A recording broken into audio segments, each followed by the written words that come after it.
દારૂના અડ્ડા દબાણ મુદ્દે ચૂંટણી બહિષ્કારની ચીમકી મહેસાણાના તાવડિયા વિસ્તારમાં લાગ્યા પોસ્ટર તાવડિયાની સોસાયટીમાં લાગ્યા ચીમકીના પોસ્ટર મહિલાઓનો આક્ષેપ છે કે પાલિકાથી લઈ કલેક્ટર સુધી કરી રજૂઆતો પરંતુ કોઈ નક્કર પગલાં નથી લેવાયા આ વિસ્તારની શિવ પાર્ક હરિકૃષ્ણ કિશન રેસિડેન્સી સ્વસ્તિક બંગલોઝમાં આ બેનર લાગ્યા છે તળાવ વિસ્તારમાં દારૂના અડ્ડાથી સ્થાનિકો પરેશાન છે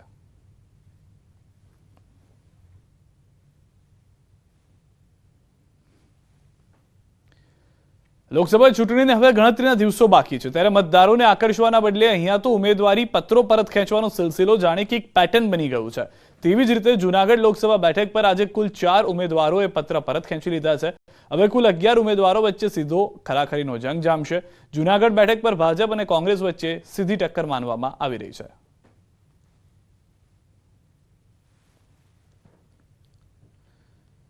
રાજકોટના આજી ચોકમાં ક્ષત્રિય સમાજના કાર્યાલયની શરૂઆત કરાઈ ક્ષત્રિય આગેવાન પીટી જાડેજાએ રૂપાલાના વિરોધમાં શહેરના તમામ 18 વોર્ડમાં કાર્યાલય ખોલવાનું નિવેદન આપ્યું સાથે જ આગામી કાર્યક્રમોની પણ માહિતી આપી ક્ષત્રિય સમાજ રાજ્યમાં 7 ધર્મરથ કાઢવાના છે ત્યારે રાજકોટમાં 24 તારીખે ધર્મરથ નીકળશે પીટી જાડેજાએ આ વિરોધ કાર્યક્રમને સ્વાભિમાનની લડાઈ ગણાવી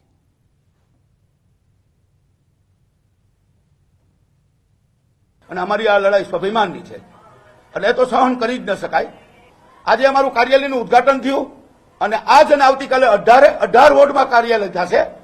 18 વોર્ડની સંકલન સમિતિ બનાવી નાખી જે અમારા 7 રથ કાઢવાના છે ધર્મરથ એ રાજકોટનો જે ધર્મરથ છે એ 24 તારીખે શરૂ થશે 6 દિવસ માટે અને તાલુકા લેવલ સેન્ટર બધે ફરશે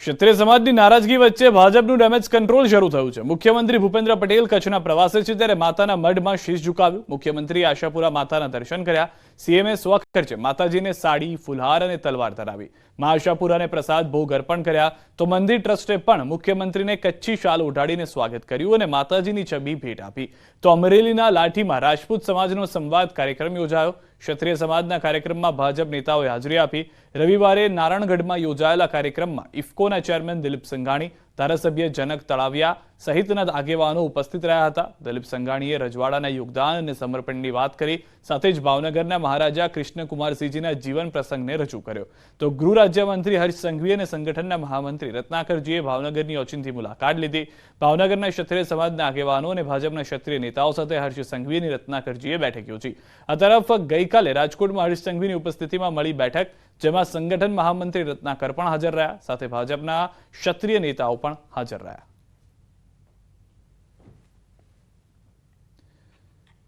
તો ક્ષત્રિય સમાજના આંદોલન વચ્ચે મોટા સમાચાર અમદાવાદ પોલીસ કમિશનરના 16 એપ્રિલના જાહેરનામાને હાઈકોર્ટમાં પડકારવામાં આવ્યો છે ક્ષત્રિય સમાજના આગેવાન અર્જુનસિંહે હાઈકોર્ટમાં જાહેરહિતની અરજી કરી ક્ષત્રિય સમાજને વિરોધ કરતા અટકાવવાનો પ્રયાસ કરવામાં આવી રહ્યો છે તેવી વાત તેમના તરફથી કરવામાં આવી રૂપાલાના નિવેદન સામે અત્યાર સુધી શાંતિપૂર્ણ પ્રદર્શન થઈ રહ્યું છે રાજ્યમાં ક્યાંય પણ વાતાવરણ ડહોળાય તે પ્રકારે આયોજન નથી થયું પોલીસનું જાહેરનામું અમને શાંતિપૂર્ણ પ્રદર્શન કરતા પણ અટકાવી રહ્યું છે રૂપાલાના નિવેદનને રાજપૂત સમાજની શાખને હાનિ પહોંચાડી ફ્રીડમ ઓફ એક્સપ્રેશન સહિતના અધિકારો છીનવવામાં આવી રહ્યા હોવાનો અરજીમાં ઉલ્લેખ માત્ર ઇમરજન્સી સંજોગોમાં જ કલમ 144 હેઠળ આમ કરવાની સત્તા છે અમદાવાદ પોલીસના જાહેરનામા અંગે યોગ્ય નિર્ણય લેવા હાઈકોર્ટમાં દાદ ટૂંક સમયમાં હાઈકોર્ટમાં સુનાવણી હાથ ધરાશે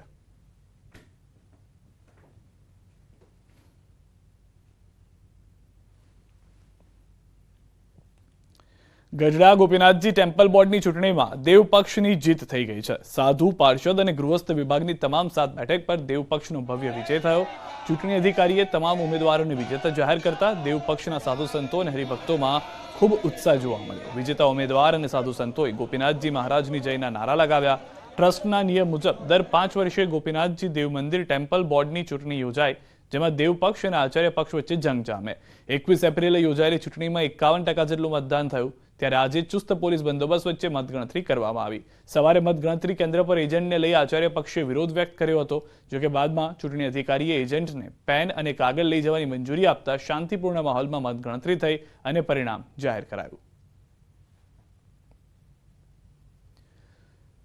ટેમ્પલ બોર્ડની સાધુ બેઠક પર શાસ્ત્રી હરજીવન સ્વામીનો 107 મતે વિજય થયો છે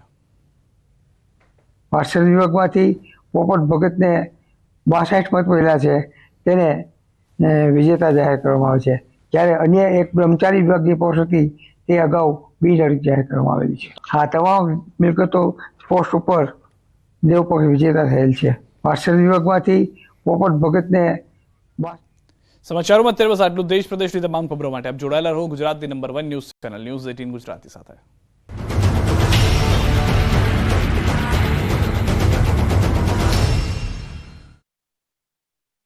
ચૂંટણી પ્રચાર શરૂ કર્યો અને ચૂંટણી પ્રચારમાં મનસુખ માંડવિયાના ધર્મપત્ની પણ જોડાયા. ભારત દેશમાં નારીને નારાયણી કહેવામાં આવે છે. આ કહેવતને ખરા અર્થમાં પોરબંદર લોકસભા સીટ પર ભારતીય જનતા પાર્ટીના ઉમેદવાર મનસુખ માંડવિયાના ધર્મપત્નીએ સાર્થક કરી બતાવી. પોરબંદર લોકસભા સીટ પર ભારતીય જનતા પાર્ટી પક્ષ તરફથી ઉમેદવારી કરી રહેલા મનસુખ માંડવિયાના ચૂંટણી પ્રચારમાં તેમના પત્ની પણ જોડાયા અને મનસુખ માંડવિયાનો પ્રચાર કર્યો. મનસુખ માંડવિયાએ આ બાબતે જણાવ્યું કે એમના ધર્મપત્ની લોકસભા સીટ પર ચૂંટણી પ્રચારમાં એમની સાથે જ હોય છે અને ભારતીય જનતા પાર્ટી દ્વારા મહિલાઓ માટે જે યોજનાઓ અમલમાં મૂકી છે તે બાબતે અને સ્ત્રી સશક્તિકરણ વિશે તેઓ મહિલાઓને માહિતગાર પણ કરી રહ્યા છે. મનસુખ માંડવિયા સાથે એમના પત્ની જોડાયા છે અને સમગ્ર ધોરાજીના ગ્રામ્ય વિસ્તારમાં પ્રચાર અર્થે જતા માંડવિયાને લોકો ફૂલે વધાવતા નજરે પડ્યા.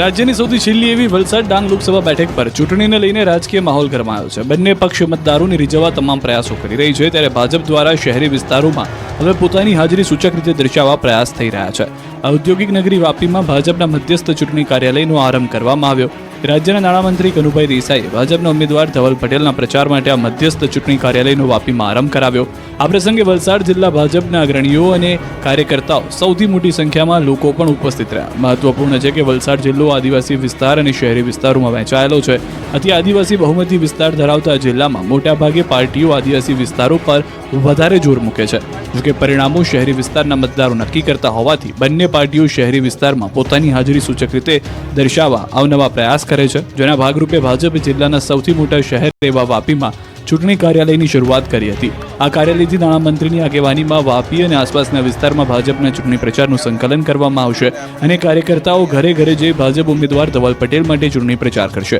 કાર્યાલયના આરંભ વખતે નાણામંત્રી કનુભાઈએ આ વખતે પણ વલસાડ બેઠક પર ભાજપ જંગી લીડ જીતશે તેવો આત્મવિશ્વાસ વ્યક્ત કર્યો હતો.